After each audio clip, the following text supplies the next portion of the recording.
Hallelujah. എല്ലാ ദൈവമക്കൾക്കും സ്നേഹവന്ദനം. Today's message title വീഴ്ചയെ തിരിച്ചറിയുക.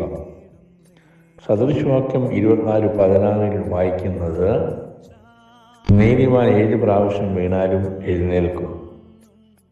അനേക ശ്രേഷ്ഠ ദൈവദാസന്മാരുടെ പെട്ടെന്നുള്ള വീഴ്ച ആത്മീയ ലോകത്തെ നടുക്കും, ദൈവനാമം ദുഷിക്കപ്പെടുവാൻ ഇടയാക്കുന്നു.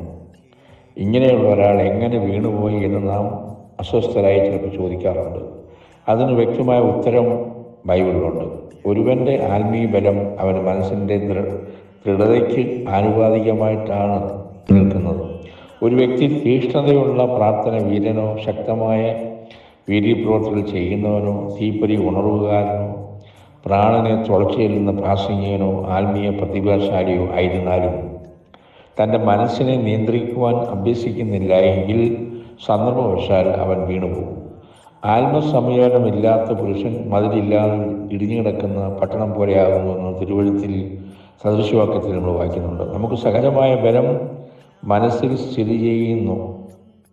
നാം എന്താകുന്നു എന്നതും എന്തായി തീരണമെന്നതും നമ്മുടെ മാനസിക അവസ്ഥയാണ് ആശ്രയിച്ചാണ് പോകുന്നത്. ആകയാൽ നമ്മുടെ മനസ്സിനെ കീഴ്പ്പെടുത്തുവാൻ സാത്താൻ തീവ്രമായ പരിശ്രമത്തിലേർപ്പെട്ടിരിക്കുന്നതിൽ തെല്ലും അത്ഭുതപ്പെടാനില്ല.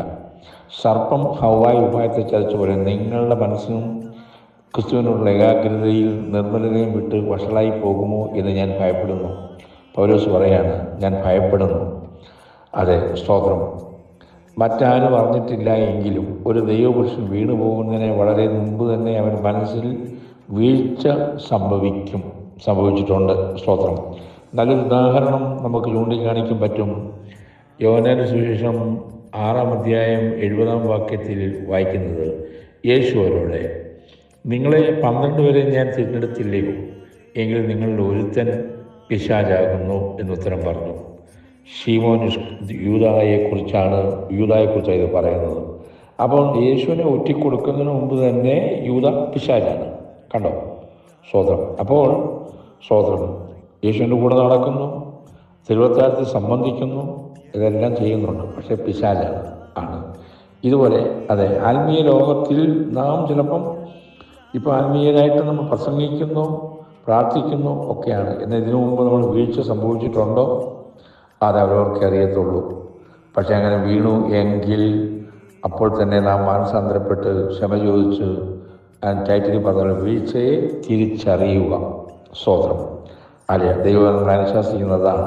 അതുകൊണ്ട് ദൈവമക്കളെ, നമുക്ക് സ്തോത്രം അത് മനസ്സിലാക്കിക്കൊണ്ട് നമ്മൾ മുന്നോട്ട് പോകുക എന്ന് ഓർപ്പിക്കുന്നു.